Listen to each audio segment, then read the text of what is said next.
बहन जी अपने तो कह दिया है कि अब मेरा उत्तराधिकारी वही बनेगा जो जमीन पर काम करेगा, जो कैडराइड होगा, जो बहुजन हित की बात करेगा। अब तो समाज भरोसा करे कि परिवारवाद से बाहर आ गई बहन जी। बिल्कुल, परिवारवाद बहुजन समाज पार्टी में कभी था ही नहीं।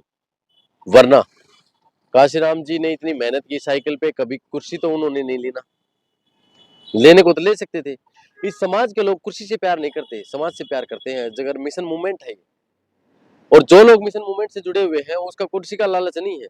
कुर्सी का लालच तो ये लोग कर रहे हैं। क्या बहन जी सो के जगी है क्या? नहीं, बहन जी सो के, बहन जी ने तो अपना पूरा जीवन बहुजन समाज के लिए समर्पित कर दिया। एक बार नहीं, दो बार नहीं, तीन बार नहीं, चार बार मुख्यमंत्री बहन जी बनी। और आपने देखा एक लॉ एंड ऑर्डर शासन, जो जो हक अधिकार बाबा साहब भीमराव अम्बेडकर जी ने हमें संविधान में दिया, मानस मानस बराबरी का, वो धरातल पर अगर काबिज यूपी में किया है तो बहन जी ने करके दिखाया है लोगों को।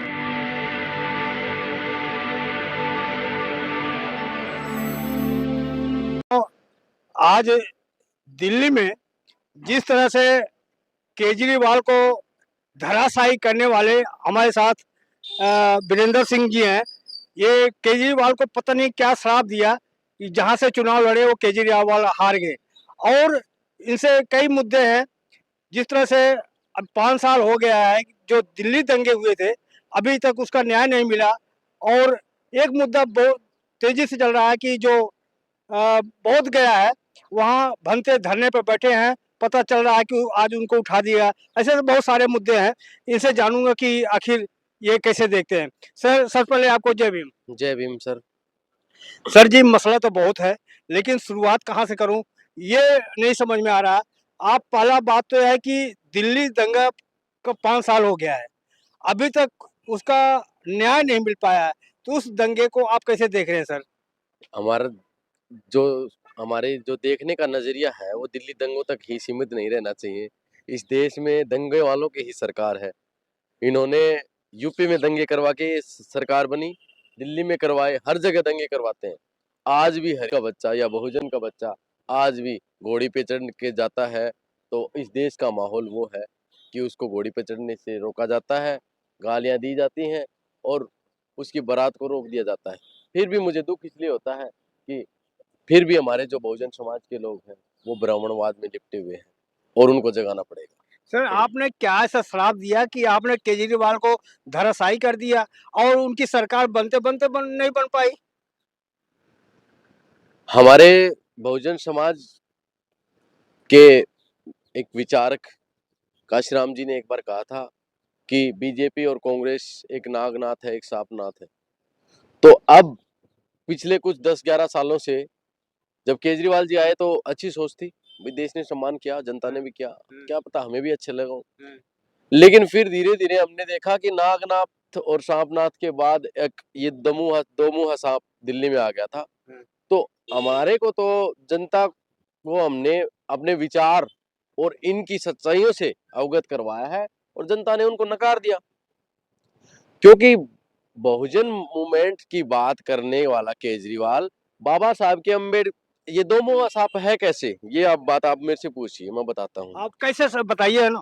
बाबा साहब भीमराव अम्बेडकर की फोटो पीछे लगाता है और उसके बाद ये कहता है कि मंदिर में बैठने वाले पुजारियों को 18,000 रुपए देंगे।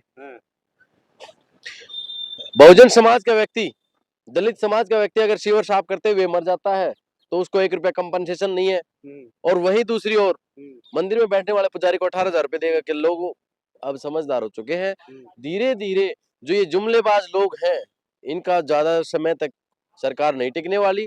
और आप देखना 2029 के चुनाव में बिल्कुल ये भगवाधारी हो या तिलकधारी हो या फिर अपने आप को बताने वाले समाज सुधारक हों, लेकिन जनता जागरूक हो चुकी है। और अब की बार मैंने दिल्ली चुनाव में ये बोला था कि जनता केजरीवाल के मुंह पर तमाचा मारेगी, केजरीवाल के मुंह पे तमाचा लग गया।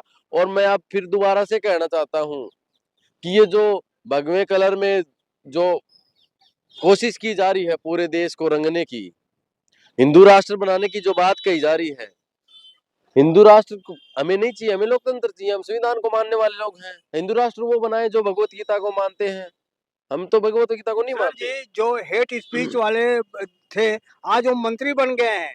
अब वो न्याय कैसे मिलेगा जो दंगा 5 साल पहले हुआ था?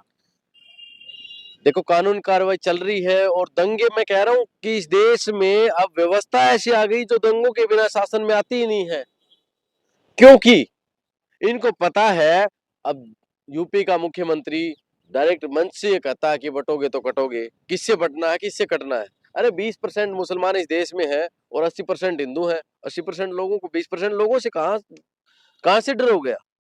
तो ये जो व्यवस्था है वह पहले जाति के नाम पर बांटा, अब धर्म के नाम पर बांट रहे हैं और थोड़े दिन में एक नया लॉजिक ये लेके आ जाएंगे कि जो भी व्यक्ति पहले जाति के नाम पर अलग अलग किया लोगों को, मानुस्मृति ने जाति के नाम पर लोगों को किया, अब इनकी मानुस्मृति तो जब मॉडर्नाइजेशन इनका नया हो गया तो ये अब गरीब और अमीर में ऐसा डिफरेंस ला देंगे कि गरीब आदमी जो आने वाली हमारी नस्लें हैं वो कटोरा लेके भीख मांगेंगी। सर आप कह रहे थे केजरीवाल दो मुहित सांप है, लेकिन उनके जाने के बाद आप देख सकते हो कि जो आई है सरकार, वो बाबा साहब का फोटो और भगत सिंह का फोटो हटा दिया है।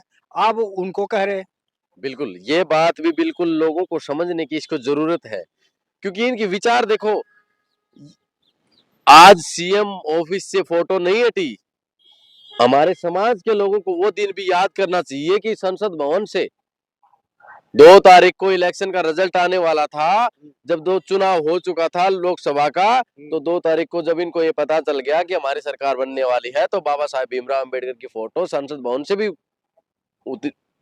वहां से हटाई गई थी। फिर देश का गृह मंत्री संसद भवन में बैठ करके बाबा साहब के ऊपर इतनी गलत गलत टिप्पणियां देखता है और फिर भी हमारा समाज सो रहा है। इससे बुरी और इससे बुरी हालत हमारे देश की कभी नहीं हो सकती, क्योंकि जगाओगे कैसे? जो लोग बाबा साहब भीमराव अम्बेडकर ने जो हक अधिकार हमें दिलवाया, उसका फायदा उठाने के बाद जो माल मलाई जिन्होंने खाई है, वो आजकल राम के राज में और जो भगवे रंग में भरते जा रहे हैं कि कावड़ लेके आएंगे तो फूल बरसाए जाएंगे ना। फूल बरसाए जाएंगे। और अब आप देखो महाकुंभ में कितने लोग, गरीब लोग मर गए, किसी वीआईपी कल्चर को तो जाने के लिए इतनी अच्छी व्यवस्था है। कौन कह रहा मर गया? वो स्वर्ग में पहुंच गए, उनका पुण्य हो गया आत्मा। बिल्कुल सर, जब तक वो मरे नहीं है। नई दिल्ली में जो हादसा हुआ, 8-8 साल की 2 बेटियां मर गई और देश के प्रधानमंत्री हो, रेल मंत्री हो, गृह मंत्री हो, इनके जहन में इतनी भी शर्म नहीं है कि कम से कम ये तो कह दें कि हमें दुख है। जनता समझ चुकी है। आप देखना 2029 में के चुनाव में, जैसे मैंने बोला था ना कि केजरीवाल के मुंह पर जनता तमाचा मारेगी, आप 2029 के चुनाव में ये मोदी योगी जो भी, आपको हल्के में लिया जा रहा था। कोई बात नहीं, हल्के में क्या, हम तो सामाजिक न्याय के लोग हैं। हमारी जो आवाज आज नहीं, हमारे पुरखों ने जो चलाई थी, अब हम उसी पे काबिज हैं। लेकिन वो प्रोसेस थोड़ा स्लो है क्योंकि हम माल मलाई नहीं देते ना, हम बात बोल के थोड़ा माल दे देते तो हमारे थोड़ा ज्यादा प्रचार हो जाता। तो हम तो लेकिन बात दे सकते हैं, जो हमने सीखा है, हमने पढ़ा है, हमने जो ऑब्जर्व किया है, वो बातें हम जनता तक पहुंचा सकते हैं। दोगे कहाँ से? आपके पास है ही नहीं तो दोगे कहाँ से? माल मलाई तो इन्होंने खाया इसलिए दे रहे हैं, देश को लूटा है, पहले कांग्रेस ने लूटा, अब बीजेपी लूट रही है। पहले भी, अब ईवीएम पे बड़े बड़े मंत्री सवाल उठाते हैं।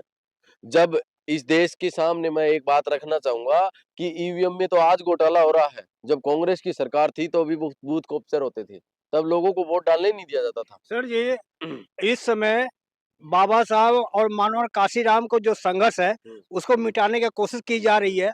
और उदित राज ने, आपने देखा होगा कि बहन जी के ऊपर तीखा टिप्पणी की है, लेकिन आप लोग एक दो दिन हल्ला हो हल्ला करके बैठ गए, कुछ तो हुआ नहीं। आज तक गलती उन्होंने माफी नहीं माना। उदित राज की बात पे मैं एक ही बात कहना चाहूंगा, एक कहावत होती है, गोबर में छींटे पत्थर मारोगे तो छींटे खुद पे पड़ेंगे।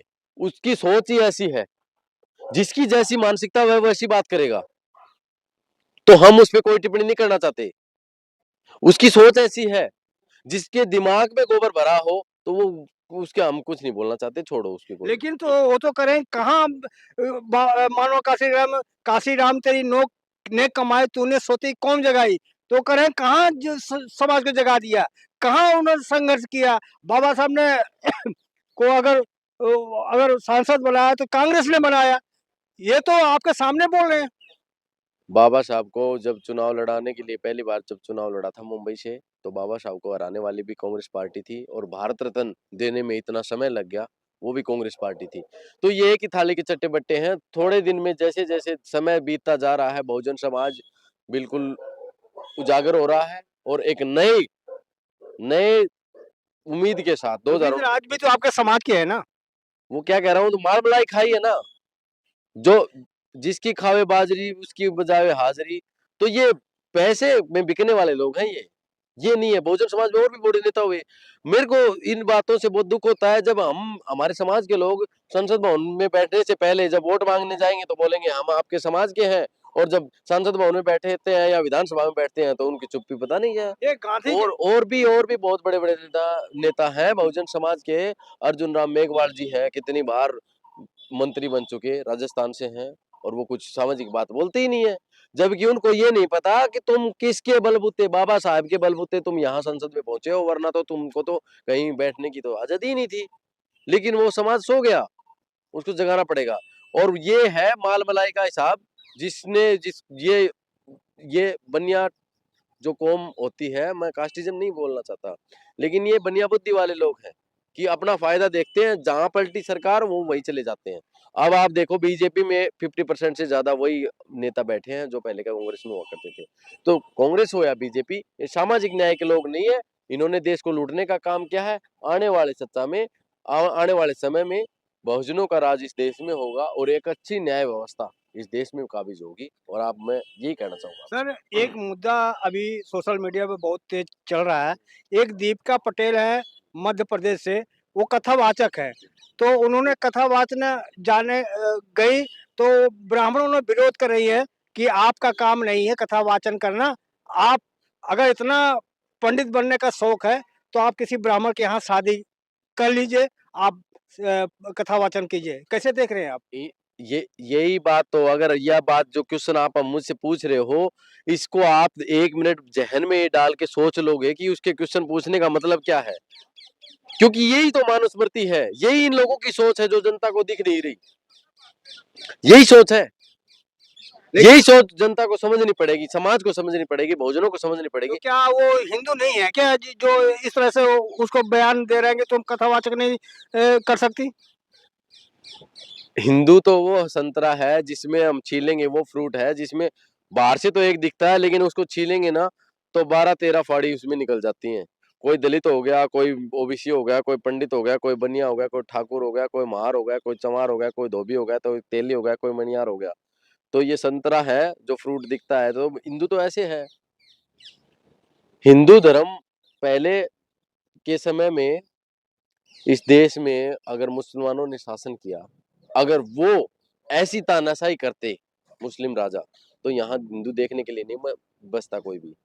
इस देश को ब्राह्मणवाद से खतरा है और रहेगा। हम किसी धर्म विशेष से ऐसे नहीं करते कि भाई हम किसी धर्म क्या के उनके खिलाफ। साथ अन्याय जब हुआ, ये हो रहा है, तो आप उनका साथ नहीं दोगे आप? किनकी? जो दीपिका पटेल के साथ ये हुआ है, तो उनका तो मैं तो दीपिका पटेल जी से ये कहना चाहूंगा कि वो कथावाचक बनना ही क्यों चाहती हैं? वो समाज सुधारक बने। वो बहुजन समाज से है, तो बहुजन समाज के अगर वो सावित्रीबाई फूले को, फातिमा शेख को, बाबा साहेब अम्बेडकर को, ज्योतिबाई फूले को और भगत सिंह को और डॉक्टर एपीजे अब्दुल कलाम को अगर वो पढ़ती तो कथावाचक नहीं बनती, समाज सुधारक होती। तो गलत रास्ते पे जा रही बिल्कुल हैं। गलत रास्ते पे है।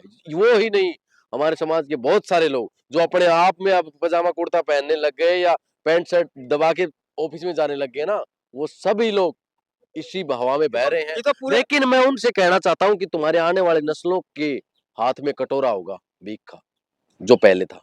तो क्या ये समाज का अपमान नहीं है? दीपिका पटेल का थोड़ी समाज का अपमान है ये। समाज का अपमान तो है ही। उसी के साथ साथ मैं ये कह रहा हूँ कि उसको वहां जाना ही नहीं चाहिए था, वो रास्ता ही हमारा नहीं है।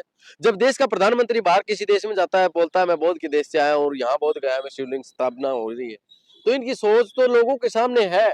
बस लोग मूर्ख पता नहीं कैसे हो रहे हैं, पढ़े लिखे लोग भी उस भाव में बह रहे हैं।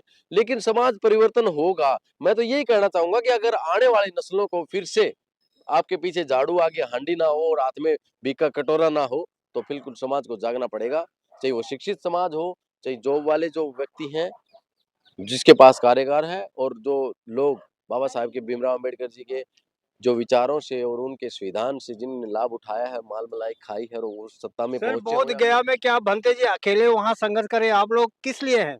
बिल्कुल, हम तो इस मूवमेंट में मैं अकेला नहीं हूँ, या 2-4 लोग, 5-10 लोग, हजारों लोग नहीं है।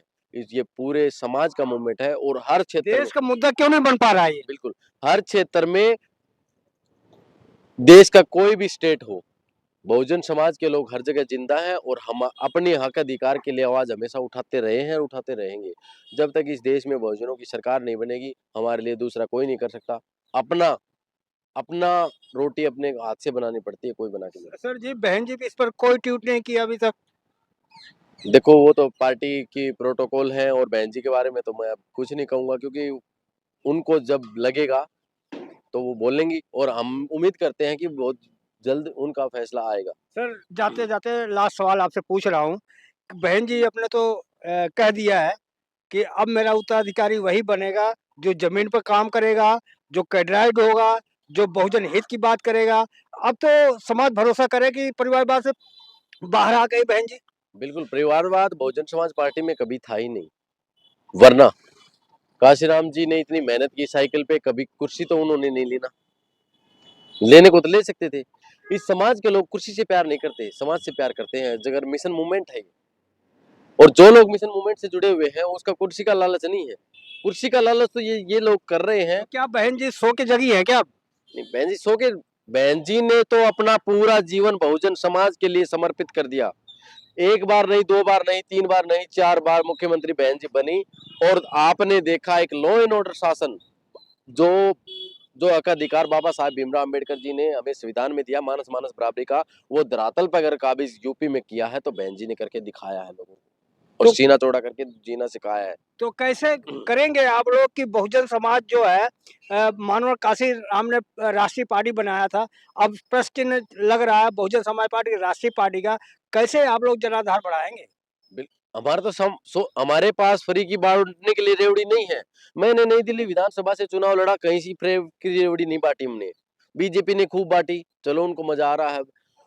आम आदमी पार्टी ने बांटी, कांग्रेस का कोई अस्तित्व नहीं था, उन्होंने बांटी। लेकिन हम तो संविधान को मानने वाले लोग हैं। हमारा कहीं भी किसी भी जगह, किसी भी स्टेट में, पूरे देश में कहीं भी अगर हमारी पार्टी चुनाव लड़ती है तो हम फ्री की रेवड़ी नहीं बांटते। हमारा कोई मैनिफेस्टो नहीं होता है, भारत का संविधान ही हमारा मैनिफेस्टो है और उसी को हम इस देश में काबिज करने की कोशिश में। सर लास्ट आपसे कहूँगा कि जो दर्शक हमें देख रहे हैं, जो वहाँ बौद्ध विहार में भंते लड़ रहे हैं, उनको क्या सपोर्ट करेंगे आप? बिल्कुल, ये सामाजिक न्याय की लड़ाई है और पूरा सहयोग करना चाहिए और हम ज्यादा से ज्यादा कलम से लेकर के और जंतर मंत्र तक, मैं तो अपने समाज के लोगों को अब ये भी कहना चाहता हूं कि तुम आवाज नहीं, हथियार भी उठाओ अगर उठाना पड़े तो। क्योंकि जब तक हमारे समाज के लोग जागरूक नहीं होंगे, उजागर नहीं होंगे, भगत सिंह ने बोला था कि मेरा खून इंकलाब लाएगा, तो अब भी बहुजन समाज के लोगों को भी अगर इंकलाब लाना है तो सब कुछ करना पड़ेगा। चलो धन्यवाद। तो आप देख सकते हैं कि किस तरह से हमारी बातचीत लगी, आपको क्या समझ में आया प्रतिक्रिया में जरूर बताएं, और कोई सवाल ऐसा हो कमेंट आप लिखें और अगला वीडियो मैं बनाऊं तो उसमें मैं ले सकूं ऐसा वीडियो। और दूसरी बात आपसे निवेदन है कि अगर हमारा काम अच्छा लगे तो हमारे चैनल को सब्सक्राइब करें, लाइक करें, कमेंट करें। मैं मेवालाल, बहुजन समाज, दिल्ली। अगर आपको लगता है कि हमारा काम बहुजन समाज के लिए महत्वपूर्ण है, तो आप हमें आर्थिक सहयोग के लिए सीन दिखाए गए QR कोड स्कैन और फोन पे और गूगल पे और UPI और बैंक अकाउंट में कर सकते हैं। फोन पे, गूगल पे 9250529129, UPI 9250529129@YBL। Bank account state bank of India AC 104299462008, IFSC code SBIN 00066563। आपका छोटा से छोटा सहयोग समाज और हमें और मजबूत करेगा, जिससे हमें बहुजन पत्रकारिता में और निष्पक्ष बनाने में मजबूत करेगा। जय भीम, जय भारत।